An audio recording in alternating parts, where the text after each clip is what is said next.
खुलुमबाय बे समाव दङ बडलेण्ड इंखं टेलिभिजननि स्टुडिअ आं खोमथागोरा गयारि। खुलुमबाय बे समाव बडलेण्ड इंखं टेलिभिजननि स्टुडिअ आं मिथिका नार्जारि। दिनैनि गाहाय रादाबफोराव दङ रायमना हायुङारि पार्कआव साथाम पलानफोरखौ हमदों। बक'आव 126 ग्राम सन्देह गोनां हेर'इनजों लोगोसे सासे हमजादों। सासे प्रेगनेन्ट आइजोखौ पल्टन बाजारनिफ्राय लांखारदों। बङाइगावआव बासआ मटरसाइकेलखौ सौख्रांनानै सानै सुबुङा जायगायावनो जिउ खहा। मैदेरनि उदखारखौ सहायनो हायैयाव गामियारिफोरा NH-15 खौ होथेदों। गुवाहाटी रेलवे स्टेशनाव सानै बांलादेशी नोगोरारिखौ खादों। ललित कला बान्था मोनगिरि मनेश्वर ब्रह्मआ जोबथा हां लाबाय। सुकमानि एनकाउन्टाराव 60 थिउरियाफोरा गावथारजादों। साबमेरिनजों गंसे नावा सौदावनायाव ना हमग्रा सानै सुबुङा थैदों। नगावआव मासे सैमाखौ बुथारनानै सासे लाइमोना जोबथेसालिनि आलासि जानांदों। दानिया फैदोनि आबुं रादाबाव।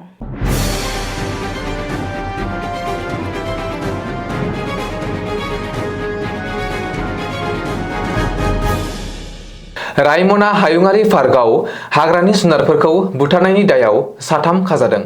मैहुर खालामग्रा साथाम सुबुंफोरा फारियै आनाम बसुमतारी 45 बोसोर, बेदलाव बसुमतारी 40 बोसोर आरो कुलु कयला 55 बोसोर होननानै मिथिनो मोननाय जादों।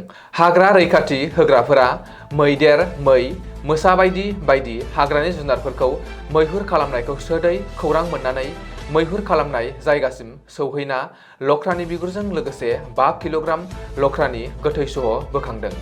मख'नो गोनांदि कसुगाव सेन्ट्रेल रेन्जनि रेन्जार मावख'गिरि फेरिस बसुमतारीनि दैदेननायाव हाग्रा बिफान आरो SSBनि जथाय अपारेसन खालामनायाव 5 नम्बर राइडनिफ्राय फैनाय भल दैसानि सेराव साथाम मैहुर खालामग्राजों लोगोसे लख्रानि बिगुर आरो गोथै सह बेदरफोरखौ बोखांनो हादों।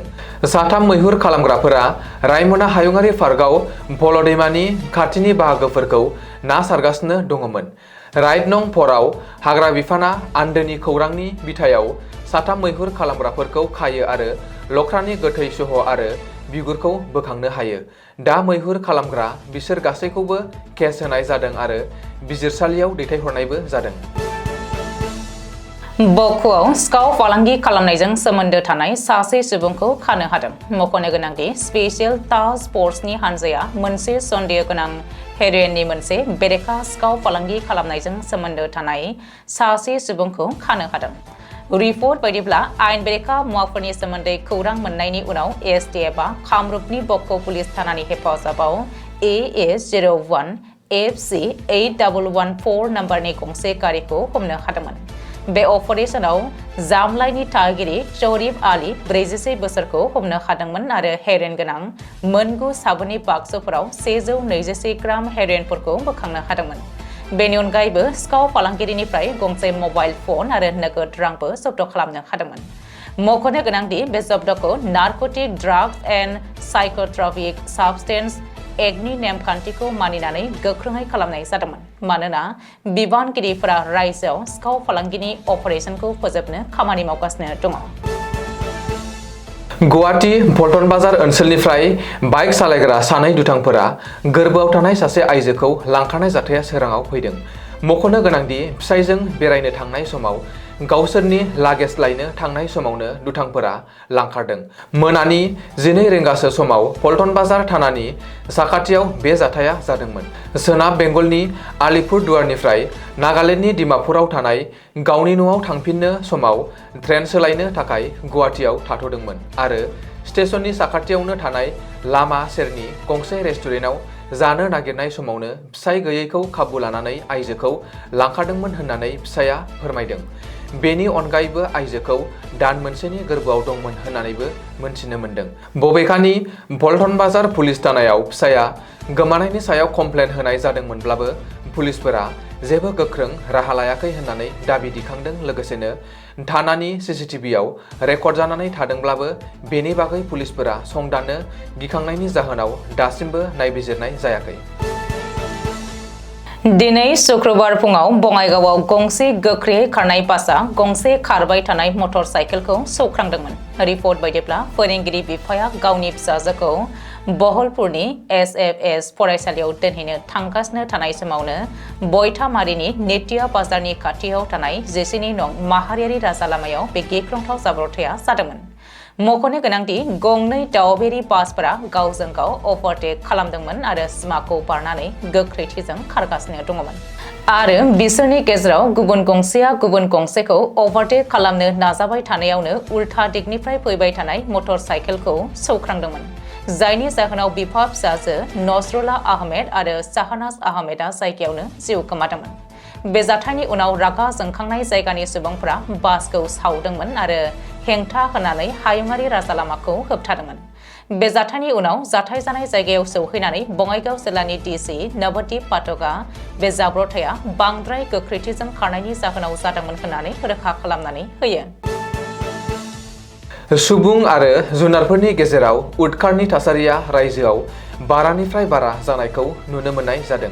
मख'नो गोनांदि बिहुगुरि ओनसोलनि दुखुथिया सुबुंफोरा बृहस्पतिबार मोनानि समाव 15 नं राजा लामायाव ओंखारबोनानै लामाखौ होथेना बन्द' खालामनानै दोनदों। मोनानि 10 रिंगासोनिफ्रायनो 2 घन्टासो समनि थाखाय लामाखौ बन्द' खालामदोंमोन। बिहुगुरि, जरनय आरो धिनखरिया बायदि ओनसोलफोराव थांनाय 1 दाननिबो बांसिन समनिफ्रायनो हाग्रानि मैदेरा थाद'नाय गैयाजासे उदखार खालामफैबाय थादोंमोन होननानैबो सुलुंनिफ्राय मोनथिनो मोननाय जादों। बेखौबो फोरमायनानै होबावदोंदि हाग्रा बिफाननो बे जाथायनि बागै गोबांबार गामियारि सुबुंफोरा फोरमायनानै होदोंमोनब्लाबो रैखाथिनि थाखाय जेबो राहा लानाय जायाखैमोन।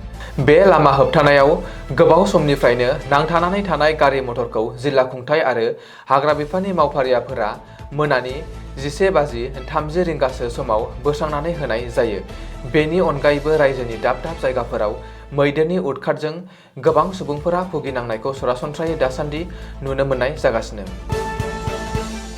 पानबाजार पुलिसा शुक्रबारखालि गुवाहाटी रेलवे स्टेशनाव सानै बांलादेशी नोगोरारिखौ खानो मोननाय जादों। पुलिसा खानाय सानैबो सुबुंखौ आरमान मालिक आरो समजिता बेगम होननानै सिनायथि होदों। सुलुंनिफ्राय मिथिनो मोननाय बायदिब्ला सानैबो गुवाहाटीसिम फैनानै ट्रेनजों जम्मु एन्ड काश्मीर फारसे दावबायनो थाखाय थांखि लानाय जादोंमोन। बबेखानि पुलिसजों हमजानायनि उनाव बिसोर सानैनिबो थांखिया फेलें जायो। दासान्दि पानबाजार पुलिसा मा जाहोननि थाखाय दावबायनो थांखि लादोंमोन बेनि बागै सोंथि सोंनाया सोलिगासिनो दङ। बिजनी नोगोर रिंखांफोरनि थागिबि आरो भारत सोरखारनिफ्राय ललित कला बान्था मोननो हानाय बर'नि आगोमा आर्टिस्ट मनेश्वर ब्रह्मआ जोबथा हां लाबाय। दिनै शुक्रबारखालि फुंनि समाव गुवाहाटीनि शंकरदेव कलाक्षेत्रनि केम्पासआव मर्निं वाक खालामफुबाय थानाय समावनो मनेश्वर ब्रह्मआ हरखाबै प्रेसार स्ट्रक जानानै हां सरथेयो।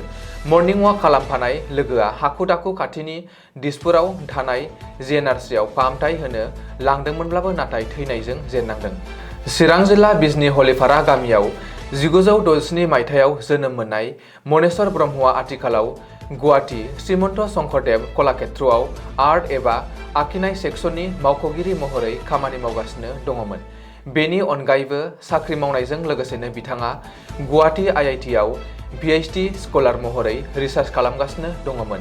बर' हारिनि मुंदांखा आगोमा महरगिरि मनेश्वर ब्रह्मआ फरायसा समाव 1989-1990 मायथाइयाव बड'लेण्ड बिनानै सोमावसारनायाव गावखौनो बावसोमबोनाय सासे गोख्रों मावथिमोन।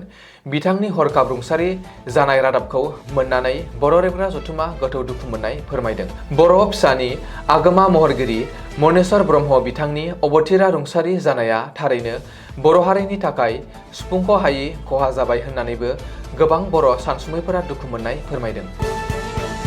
मोनसे गोख्रों अपारेशनाव शुक्रबारखालि सुकमा जिल्लायाव रैखाथि हान्जाफोरजों जानाय मोगा-मोगियाव खमैबो 60 माओवादीफोरा जिउ गोमादों।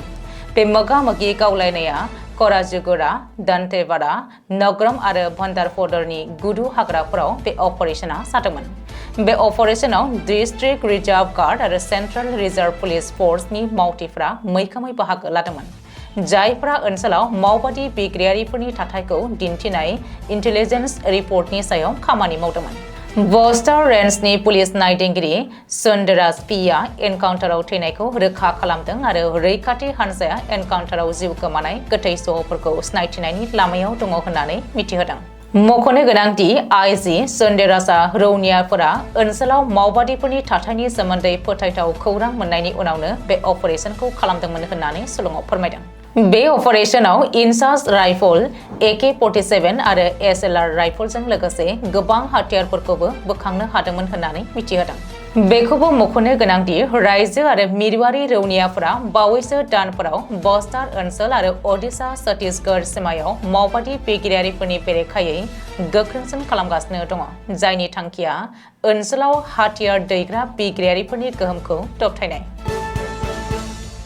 गवानि लैथो सेराव मोनसे दुखुनांथाव जाथाय, जेराव इन्डियान नेभिनि गंसे साबमेरिनजों ना हमग्रा गंसे नावा हरखाबै सौग्रावनायनि जाहोनाव ना हमग्रा सानै सुबुंफोरा गोमानाय जाथाया सोराङाव फैदों। बे जाथाया गवा लैथो सेरनिफ्राय 70 नेटिकेल माइल्स गोजानाव जादोंमोन होननानै सुलुङाव फोरमायदों। गासै सा 13 ना हमग्रा सुबुंफोर गाखोनाय गंसे नावजों साबमेरिना हरखाबै सौग्रावनाय लोगो लोगोनो इन्डियान नेभिया खुंथायनो फोरमायहरनाय जादोंमोन। सौग्रावनायनि उनाव रैखाथि हान्जाया गं-द जाहाज आरो उरांनि गेजेरजों लैथोआव गोजावनाय सुबुंफोरखौ रैखा खालामनाय जायो।